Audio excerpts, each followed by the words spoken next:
Outra coisa, tá? As fundações construídas pelos donos, para as famílias donas desses bancos, a família da Neca Setúbal, a família do Walter Salles, são fundações que foram constituídas para funcionar aos moldes da Open Society e outras ONGs de gente do mercado financeiro americano para criar desestabilização e espalhar ideias políticas que vão contra o interesse nacional.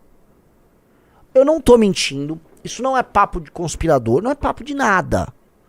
Veja, um dos donos do Itaú Unibanco, que é o Walter Salles, é um conhecido divulgador de ideias marxistas no Brasil. Eu não tô exagerando, eu não sou um bolsominion do não sei o que, não sou. Eu tô falando uma coisa concreta e real. Ele faz isso, ele acredita nisso, ele foi pro Oscar com isso, ele anda com essa galera. As fundações desses caras financiam iniciativas de extrema esquerda, guerra racial no Brasil, financiam políticas abolicionistas do ponto de vista do direito penal. Ou seja, além deles extraírem um lucro imoral da população e trabalharem para a manutenção desse oligopólio, além deles terem controle na nomeação de presidente do Banco Central, que todo mundo sabe que eles têm, todo mundo sabe que eles controlam a nomeação dos presidentes do Banco Central. E todo mundo sabe que se discute economia no Brasil dentro de um prisma, que é o prisma do interesse desses bancões. A gente só fala em taxa de juros, não que não tenha que falar, tá? Mas acho que a nossa imaginação sobre economia no Brasil, ela tá super limitada. Além de fazer tudo isso, esses caras atuam na política do dia a dia, formando base política pro maior lixo que existe e mantendo a gente nessa merda. Então, como eu enxergo eles não como agentes meramente econômicos, porque eles não são agentes meramente econômicos, eles são agentes políticos. Então, se você é um estudante de economia que tá aqui, não, mas veja só, porque o papel... Cala a boca! Eles são agentes políticos, caralho! Eles são agentes políticos! E eles atuam politicamente, tendo como base uma estrutura econômica. Logo, você combate eles politicamente também, caralho. Essa separação que o direitista bobo, porque o direitista é um grande... Falou em homem com dinheiro no bolso, o direitista baixa a calcinha. O direitista fica louco. Ai, olha só! Né? O direitista é um tolo, né? Você tem que combater esse cara politicamente, sim. Sim! Você tem que fazer o que é necessário ser feito para implementar, aí sim, uma agenda econômica nossa, que, como vocês vão ver no 5º fascículo do livro amarelo, é muito liberal, em muitos termos. Tem uma visão estruturante, eixos estruturantes econômicos no Brasil, sim, e precisa ter, porque onde teve bem feito funcionou, em Embrapa, Porto Digital lá em Recife, a parte de aviões, da Embraer, ITA, etc. Onde teve funcionou, dá para ter mais alguns eixos, mas uma agenda, né, corte de gastos, reforma do Estado brasileiro, agenda de competitividade, atração de investimento, tudo isso tem que ter. Marcos regulatórios eficientes e tal. Só que não pense que esses bancões não são inimigos disso. E não pense que todo o resto da influência deles não tá viva. Volto a colocar a agenda, essa agenda pró-crime organizado. Você vai olhar, vai ter dinheiro que veio de uma dessas fundações também. Veja isso aqui, um dos maiores defensores desse discurso político suicida do Brasil é o PSOL, o Guilherme Boulos. Vamos lá. Boulos recebe 600 mil em doações de banqueiras, prática proibida pelo Estatuto do PSOL. Montante veio de 3 mulheres da família Moro, responsável pelo extinto Banco da Bahia, hoje parte do banco Bocom BBM e de herdeira do Itaú.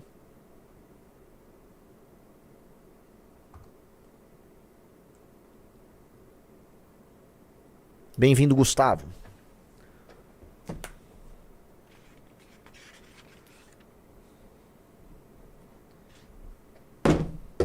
O Robson mandou um pimba interessante, desculpa furar a fila dos pimbas, ele falou: Renan, na prática, como o povão vai se beneficiar se dissolver os grandes bancos? E você acha que eles geram riqueza de forma indireta ou nenhuma riqueza? Eu acho que eles são um entrave à riqueza. O oligopólio bancário brasileiro, Ele é um oligopólio que se adaptou depois de uma legislação que o Fernando Henrique fez para evitar aquela época de quebradeira que tinha de banco no Brasil. O Brasil tinha um lance de quebradeira generalizada, gente que perdia o dinheiro, a gente estava com o dinheiro na poupança, você tinha que modernizar. E o Brasil criou uma lei que regulamenta essa questão dos bancos no Brasil, uma lei protetiva, considerada moderna, muita gente fala muito bem dessa legislação. O que houve nesse processo foi que os maiores bancos foram adquirindo os menores e sobrou poucos bancos privados grandes no Brasil, bancos de varejão.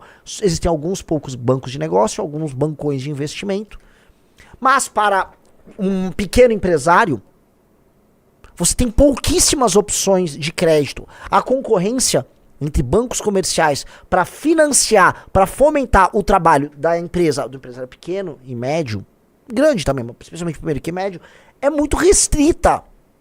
A oferta de crédito também para o cidadão é muito restrita. São poucos bancos, os mesmos bancões. Todos eles se amarraram no Estado. Há uma legislação muito proibitiva a chegada de bancos de outros países. Isso é um ponto que conta. Todos eles se adaptaram. Então, eles entenderam a lógica da sociedade baseada a sociedade pouco confiável do brasileiro. Então, a lógica do calote, que é recorrente no Brasil, eles entenderam que, olha, se o brasileiro vai me dar calote, eu já me preparo pra tomar o calote, mas eu boto esse cara já antes no pau, e esse cara vai estar tão endividado que eu já recebi o dinheiro do calote 2 vezes enquanto tá sendo cobrado. Que é a lógica, está todo mundo no Serasa e o banco não quebra, né? O Brasil tem uma coisa muito paradoxal, Riso, que a maior parte da, vejam só, a maior parte da população está endividada e tá devendo na praça. Tem esses dados todos, o brasileiro tá todo mundo no Serasa. Mas e os bancos? Também.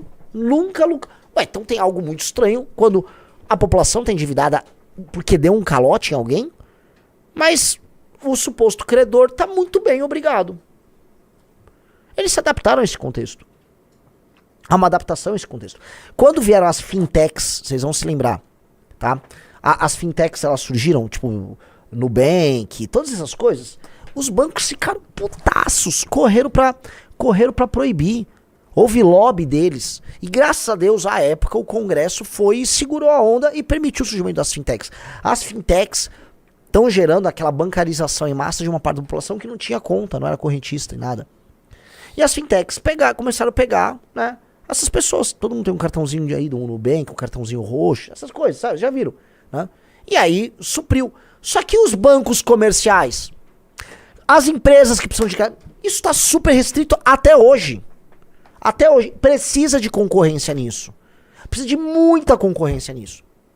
Precisa de uma liberalização nisso. Talvez o que a gente vai precisar no Brasil, uma coisa que vai ser impopular em certos termos, mas as leis brasileiras ligadas à cobrança de dívidas e execução, as leis de execução no Brasil são lentas e ineficientes. Portanto, o ato de emprestar dinheiro no Brasil é um ato atrapalhado. Eu conheço bem disso. Estudei direito, tive uma vida prática nisso. As leis de execuções, né, são facilmente burláveis. Não é assim nos Estados Unidos, não é assim em nações desenvolvidas. Portanto, o mercado de crédito, ele é mais veloz. E aí os juros vai ser menor. Os juros nosso também é impactado pelo fato das nossa legislação de execuções ela ser complicada. Então você vai executar uma dívida. Então, beleza. Quebra o oligopólio bancário? Vamos quebrar. Quebramos. Agora, vamos ter uma legislação para que a execução das dívidas seja mais eficiente. Beleza? Bora. E é isso. Entendeu? Nós vamos nos beneficiar com um mercado concorrencial maior? Sim. Mas muito. Muito, muito, muito. Os Estados Unidos têm milhares de bancos. Tem bancos regionais fazendo empréstimos para iniciativas e negócios regionais. Tem que ter isso. E mais, não tem que ter medo do que acontecia até os anos 90, quando esses bancos quebravam. A legislação realmente era uma merda. E veio uma legislação, não é um marco regulatório sobre bancos, que evitou esse quebra-quebra geral. Tá? Então, acho que sim, precisamos tratar disso e acho que sim, precisamos falar desse tema. E outra coisa que eu vou colocar aqui, tá? Pessoas do mercado financeiro, maiormente banqueiros, famílias bilionárias, não podem sair investindo como investem em iniciativas políticas particulares, como eles fazem aqui.